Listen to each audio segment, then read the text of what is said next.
and welcome to the Collapse Experiment, where I am currently working on the actual experiment itself. The whole purpose of this, the website and the channel, was to figure out what exactly you would do if there was an economic, societal, world collapse like the one that we're currently experiencing. And in certain situations, you work with what you have. So, today, cleaning up the garden, filling up the last bin of the compost. Although I am contemplating making more compost bins because as the garden expands, we're going to have more refuse from it, more things that are unusable and need to be broken down and reused. Remember the old phrase, reduce, reuse, recycle? Well, I think recycling is the only one that people found profitable, and the other two just kind of went to the wayside because of that. So, let me show you what we have going on. So the rabbits have been moved out here next to the garden. I haven't been running this coop through the garden. As you can see, there's rows, and in between there's the grass. It'd be nice to get rid of that just because it does expand and grow out and take over the rows that we're planting in. But one thing at a time. I would like to run the rabbits through here, one row a day or something, have them clear out that grass, drop some fertilizer, something I can just rake over into the actual rows to break down and feed the plants that we're growing. But at the moment I'm getting these leaves out. Didn't exactly fertilize like I thought it would over the winter. It was just an experiment. If anything, I'm finding the ground squirrels decided that they were going to make this their home over the winter. Don't blame them. In the fall, this kind of became the compost / junk heap. So I'm going to rake some of this out of here. Have some biochar in there as well. Those bones I'm going to put in the compost, even though they're not going to break down for forever. They're not going to break down at all. Whatever does come out as bacteria and everything else eats away at it will be usable. Calcium from eggshells, the old pumpkins. I have a feeling wherever pumpkins pop up in here, we're going to let them do their thing. Because anything that can go into the root cellar, we're going to let it do what it wants to do. Chickens want to say hi, if you hadn't heard them. Let's see what we have for eggs. Oh, Americana's busy. Yep. Okay. Hey, you. I'm closing the door. I'm closing the door. You can use the door. Come on, get in there. In. Out. No eggs yet. It's getting lazy or what? Working on this bed here. This is where the original chicken coop was. So it should have plenty of fertilizer already in the soil. It's still fairly clean, not that much grass and stuff growing. When I turned it over, it was whatever grass bits I did find, I threw in with the chickens. They love eating that kind of stuff, picking at the dirt, finding whatever insects and grubs are in there. This is a few things. Potatoes. Last year we grew potatoes up here along these rows. At the end over there we have strawberries. Those are starting to come back in. The old tomato plants are still in. I need to pull those out. They rooted really well. So I'm going to pull those out, throw those in the compost. I don't think I'm going to do tomatoes out here again. It didn't do bad. It's just the soil is not all that great. I did clean out the chicken coop and throw the contents of that into this. A lot of these rows from here on up were fertilized with that. But I ran the hoe through here, plowed it, and hopefully gonna create a nice border. When the stuff in between dies off, I'll rototill it again with the push rototiller. And there's a lot of this, again, this is chicken waste. Probably more than needs to be in one spot. But we'll get that spread out and broken up. As for this, I'm going to add a few more poles. I'm going to add one right here in the middle, right there. Just a couple more poles. Use a fishing line to keep the deer out. I'm not a fan of the netting that I bought at Tractor Supply. So, not using that again. Oh, as you can see, I need to clean this up a bit. Strawberries are already coming back, as they should. Not only do we have these strawberries, this is a offshoot that's popping up again, just as I wanted it to. I'm gonna try to find some type of ground cover, something to put on here. I don't know if I should be using crushed eggshells like I did back at the other house or something else. But something to feed these strawberry plants. And this one looks fairly healthy right here. Hopefully they start popping up. And I've got a couple bags of organic fertilizer in the house. I think I might have to bring that out and see if it's good for strawberries or not. And go from there.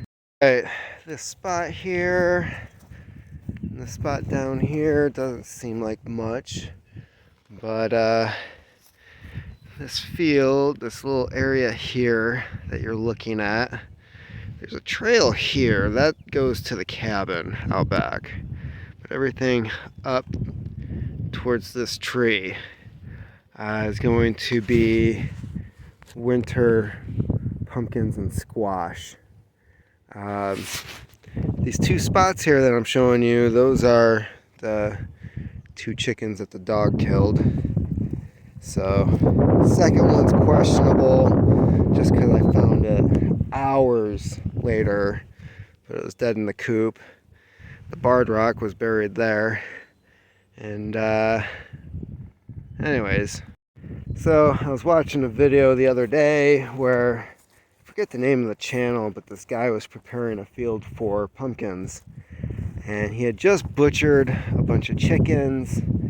And his policy, like mine, is use everything that you can. Granted, you're going to say, well, you buried your chickens. Well, yeah. For one, I hate cleaning the damn things, and I don't have anything to boil them in first before I pluck them. Had to go to work that night. It was just a bad situation. Not exactly the day to be harvesting and cleaning chickens. So he was showing where he had bags of the gizzards and the non-usable parts, and he threw them in the freezer. And so he went around and 9 yards a piece, he dug a hole, put a bag inside, and that works really well as pumpkin fertilizer. Who knew? I had heard of fish being used for different crops. I also know that fish, was it like fish tea, something like that, is used as fertilizer for soil as well. And I used it in the past. I used to do a lot of like bluegill bass fishing, and after I'd fillet them, I'd throw them in the compost, or I'd dig a hole next to something that I wanted to feed in the garden. That worked out really well. A lot better than my neighbor who used to go catfishing and then dump the damn things behind my fence in the alley and act like I wasn't supposed to notice the smell. I am so glad I moved out of the city. Alright, well, I've only got, I think, less than 2 hours before I have to pick the kiddo up, and I'd like to have that garden cleaned out before then. So to finish up this video, I'm going to show you, it's good to have plan Bs. What's your plan B? So you have your garden going, but then something happens like the power goes out, which means your well doesn't work. What do you do for water? Well, I'll show you my plan B, and it's right on the property. So of course this involves a lot of other things like filtering and boiling, cleaning it out. But for this time of year, we have not one, we have several ponds. And these red squirrels, I don't know if you can see them. Oh, what is that? Those are not turkeys, those are ducks. Well, now, plan B for food. So, we've got this small pond here. The last 2 years, it really has not been there. What is that? It's either quail or partridge. No, that's the lazy duck that didn't leave with the rest of them. Must be a nesting ground, I'm guessing.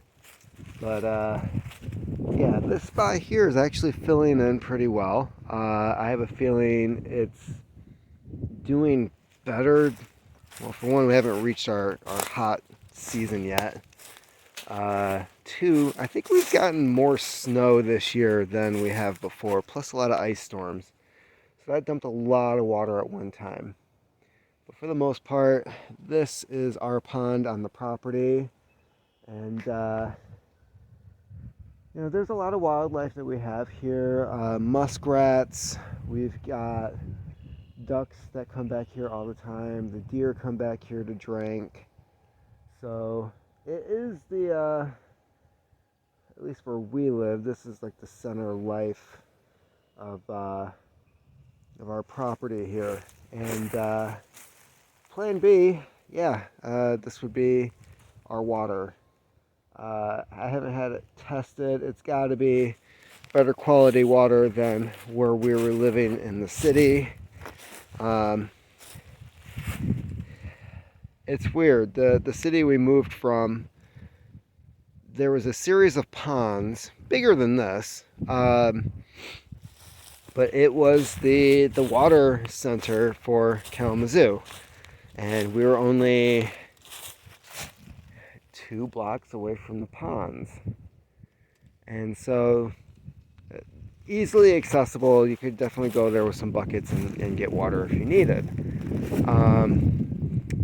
The downside is that you had other lakes in the area, like Asylum Lake, where you could fish it. They discouraged you from doing that because of the levels of different chemicals that were in the fish. You could not eat from the Kalamazoo River. You could catch some really big ass fish in the Kalamazoo River, but to eat that, there were signs posted, do not eat fish from this river more than, I think it was like once a week or once a month, due to the risk of poisoning. So being out here middle of nowhere, the runoff is literally these hills, these trees, the occasional deer that might poop around here. Actually, they do a lot of pooping. There's probably a lot of poop in this water, which is why you filter it. But anyways, I'd have to assume it's a hell of a lot cleaner than what we're dealing with in the city. And worst case scenario is I come down here with buckets, maybe some gallon milk jugs, carry this water over to the garden, water it that way. I am looking at some other projects, like I want to do a new chicken coop, and I want to set up the roof with the ability to collect rainwater. I don't know how much water I would actually collect off of the roof of a chicken coop, but I'm guessing it'd be substantial enough to maybe supplement watering the garden. Any water off of that would be water I wouldn't have to carry for the most part, long distances. But yeah, actually here's a better view of it. Kind of shows how far back it goes. And that's about it. I gotta finish doing some other things. Hopefully I didn't disturb the ducks doing their thing. I'm guessing they're trying to find areas for nesting. We do have the neighbor's ducks, which these are definitely not the neighbor's ducks. They lay quite a few eggs. And they had, I think it was like 14 hatchlings last year. And who knows, maybe this year we can get some ducks from them. It is weird that they didn't ask us about any ducks. Kind of heard about that a little bit. They ended up selling them to other people, and when we found out where they were selling them, the ones that they wanted to get rid of were already sold. But then the dad, the next door, he was saying, yeah, well, if you want to get rid of your ground squirrels and your moles and shrews to get ducks, because they'll eat all the grubs in the dirt that these things are living off of. And my thought was, thanks.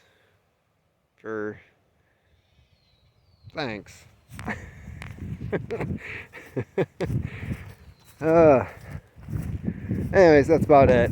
And I'm going to try to get this finished up, pick up the kiddo, and go about the rest of my day. I gotta figure out what the heck that's gonna entail. I did make some planting soil for planting stuff inside the house, and actually I'll show you that before I cut this.